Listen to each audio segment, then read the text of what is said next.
नमस्कार नारायणं प्रतिगच्छति। एकमात्र अखिल कोटि ब्रह्मांड नायक प्रभु नारायण को ही प्राप्त हो जाता है। इतने में राजा परीक्षित ने प्रश्न किया, महाराज भगवान सृष्टि का सृजन करते हैं, तो ये बताओ सृष्टि का सृजन करते कैसे हैं? किसके द्वारा सृष्टि बनाते हैं? तब सुखदेव महामुनि को याद आया, हम तो मंगलाचरण ही नहीं किए। तो पुनः प्रभु का ध्यान किया, मंगलाचरण किया।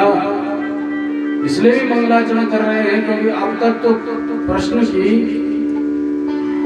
लिए बड़ी उत्कंठा लिए हुए राजा परीक्षित जो बैठे हैं उनको बधाई दे रहे हैं। साधु कह रहे हैं कि महाराज आपने बड़ा सुंदर प्रश्न किया है, पर अब सृष्टि संबंधी प्रश्न पूछा है तो भगवान की माया का, भगवान के कार्य का वर्णन भगवान की कृपा से ही हो सकता है। इसलिए प्रभु का ध्यान किया कि नमः परस्मै पुरुषाय भूयसे सर्वभवस्थान निरोधलीलया गृहीत शक्ति कृताय देना अंतर्भवायानुपलक्ष्यवर्तमनि यद्कीर्तनं यत्स्मरणं यदीक्षणं यद्वन्दनं यच्छ्रवणं यदर्हणं लोकस्य सद्यो विदुनोति कल्मषं तस्मै सुभद्रश्रवसे नमो नमः।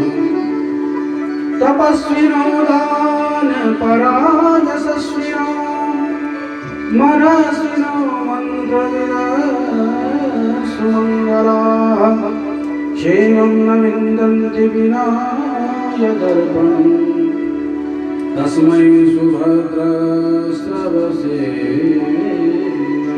नमः। हे परब्रह्म परमात्मा, आपके द्वारा ही सृष्टि का सृजन पालन संग्रहण हो रहा है। आपके पाद पद्मों में बारंबार प्रणाम करता हूँ। जड़ चेतनादि पदार्थों में आप ही विराजमान हो। आपके कीर्तन स्मरण ध्यान आदि के द्वारा कभी किसी भी कल्प में जीव का कल्याण होने वाला नहीं। जब तक जीव आपकी चरण शरण ग्रहण नहीं करता है तब तक उसका परम कल्याण असंभव है। चाहे कोई कितना बड़ा तपस्वी हो, मनस्वी हो, मंत्रवेत्ता हो, जब तक आपकी चरण शरण ग्रहण नहीं करेगा उसका सब ज्ञान निरर्थक है, सब तप निरर्थक है। तपस्वी दान पराय यशस्वी, कितना बड़ा दानी हो जाए, पर जब तक प्रभु के चरणारविंदों में हृदय से शरणागति ग्रहण नहीं करता तो क्षेमं न विन्दन्ति, तब तक कल्याण नहीं हो सकता। राजा परीक्षित को देख करके मुस्कुराते हुए बोले, राजन भूय एव वित्सामि भगवानात्ममायया। तुमने जो भगवान की माया से संबंधित कार्य से संबंधित प्रश्न किया है उसको सुनो। तेज देवात्मभूराजन नारदाय विपृच्छते वेदो गर्भोऽभ्यदात् साक्षात् यदा हरिरात्मनः। एक बार परम संत श्री देवर्षि नारद अनेकानेक लोकों में परिभ्रमण करते हुए ब्रह्मलोक को पहुंचे। ब्रह्मा जी अपने पद्मासन पर बैठे, कमलासन पर बैठे थे। तो ब्रह्मा जी को ध्यान करते हुए नारद जी बड़े आश्चर्य में पड़ गए, चक्कर में पड़ गए। अरे ब्रह्मा जी, मेरे पिताजी तो सब कुछ सबको बनाने वाले हैं, सबका निर्माण करने वाले हैं, तो मेरे पिताजी आज किसका ध्यान लगा रहे हैं? सो प्रणिपात करते हुए अपने पिताजी से बोले, पिताजी आप ध्यान किसका कर रहे हो? हम तो सोचते थे आप ही सर्वेश्वर हो, जगदीश्वर हो, आपसे ऊपर कोई और सत्ता नहीं, और आप किसका ध्यान कर रहे हो, हमें तो बताओ। तब ब्रह्मा जी बोले कि नारायण परा वेदा देवा नारायणांगदा नारायण परा लोका नारायण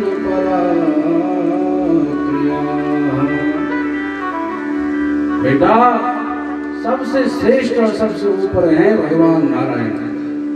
मैं उन्हीं प्रभु नारायण का ही ध्यान कर रहा हूँ। वेदों में जो मंत्र हैं वे मंत्र भी नारायण की ही व्याख्या करते हैं। समस्त धर्म नारायण के लिए ही है, क्योंकि साक्षात नारायण धर्म स्वरूप ही है। बड़े बड़े यज्ञ याग आदि जो किए जाते हैं वह भी नारायण प्रभु की प्राप्ति हेतु ही किए जाते हैं। और समस्त कर्म जीव मात्र जो करते हैं ज्ञानवश अथवा अज्ञानवश, वे समस्त कर्म प्रभु नारायण को ही समर्पित हो जाते हैं। बोल लक्ष्मी नारायण भगवान की। नारद जी बड़े गदगद हुए। महाराज जब आपने प्रश्न किया, आपने नारायण प्रभु के बारे में बताया ही है, तो ये बताओ कि प्रभु नारायण ने आपको दर्शन कैसे दिए? बोले बेटा जब हम जन्मे थे तब सर्वत्र जल ही जल था, तो कुछ दिखा नहीं। प्रभु का अनुसंधान किया, पता लगा नहीं पाया। उल्टे पैर दौड़ करके कमल पर आया, तब सुनाई पड़ा, तब किया। फलस्वरूप ब्रह्म के दर्शन हुए। तो भगवान ने जो दिव्य ज्ञान मुझे प्रदान किया वो मैं तुझे आज प्रदान करता हूँ। 4 श्लोकों में भगवान ने मुझे भागवत का दिव्य ज्ञान दिया। अहमेवासमेवाद्रेनाम्यद्यद्यदसद्बलं पश्चादहं यदि तच्च यो शिष्येत सोऽस्म्यहम्। ऋतेतं यद् प्रतीयेत न प्रतीयेत चात्मनि तद्विद्यादात्मनो मायां यथा भासो यथा तमः। भगवान बोले बेटा मेरे अतिरिक्त संसार में कुछ और है ही नहीं। सृष्टि के प्रारंभ में मैं ही मैं था और मेरे अतिरिक्त कुछ और नहीं था। सो बना भी मैं और बनाने वाला भी मैं हूँ। ब्रह्मा जी ने प्रश्न किया, महाराज क्या कोई और था ही नहीं? अरे बनाने के लिए तो कुछ चाहिए। अगर कुम्हार घड़े बनाता है तो घड़ा बनाने के लिए मिट्टी तो चाहिए। बिना मिट्टी के कुम्हार घड़ा कैसे बनाओगे? तो भगवान नारायण कहते हैं ब्रह्मा जी हम अकेले हैं, अकेले थे, अकेले रहेंगे। हमारे अतिरिक्त कुछ और है ही नहीं। सो बने भी हम, बनने वाले बनाने वाले भी हम। तो ब्रह्मा जी बोले फिर ये प्रतीत क्यों होता है कि ये पराया है, ये अपना है, वो कोई और दिखाई पड़ता है, हम कोई और दिखाई पड़ते हैं? ये भेद दृष्टि क्यों दिखाई पड़ते संसार में? तो माया का स्वरूप प्रभु नारायण ने बताया। कीर्तेयं यद् प्रतीयेत न प्रतीयेत चात्मनि। जो सत्य है उसको असत्य के रूप में परिवर्तित कर देती है, और जो असत्य है उसे सत्य रूप में प्रकट करके दिखा देती है, उसी का नाम माया है। ये मेरी माया का प्रभाव है, और मेरी माया मुझसे भिन्न नहीं है ब्रह्मा जी। माया नाम है तो इसका ये नहीं कि अभी तो आप कह रहे थे कि मैं ही मैं हूँ, मेरे अतिरिक्त कुछ और नहीं। तो ये माया कहाँ से आ गई? बोले माया भी मैं हूँ, मेरे होने से माया है। अगर मैं नहीं तो माया भी नहीं है। जैसे मकड़ी है, मकड़ी से जाला प्रकट होता है। किसी ने आज तक मकड़ी को दुकान जाते हुए जाला लेकर के आते हुए देखा क्या? नहीं। मकड़ी जाला अपने ही शरीर से प्रकट कर देती है। ऐसे भगवान कह रहे हैं जैसे मकड़ी जाले को प्रकट करती है, ऐसे मैं भी माया को प्रकट करता हूँ। मेरे अतिरिक्त कुछ और नहीं। पंच भौतिक तत्व हैं ब्रह्मा जी, उनमें भी मैं विद्यमान हूँ और उनसे परे भी मैं हूँ। यथा महांत भूतानि भूतेषु चावचेष्वन् यथा प्रविष्टानि प्रविष्टानि तथा तेषु न तेष्वहम्। पंच भौतिक तत्वों से एक देह निर्मित होता है ब्रह्मा जी, और उस देह में मैं आत्मा के रूप में प्रकट हो जाता हूँ, तब देह खड़ा होता है। और जरा विचार करो, अगर आत्मा चली जाए तो वो देह पड़ा है, तो क्या उसमें मैं नहीं? अरे उसमें भी मैं हूँ, क्योंकि पंच भौतिक तत्वों का अस्तित्व भी मेरे ही द्वारा है। मैं पृथक भी हूँ तो उनके अंदर विद्यमान भी हूँ।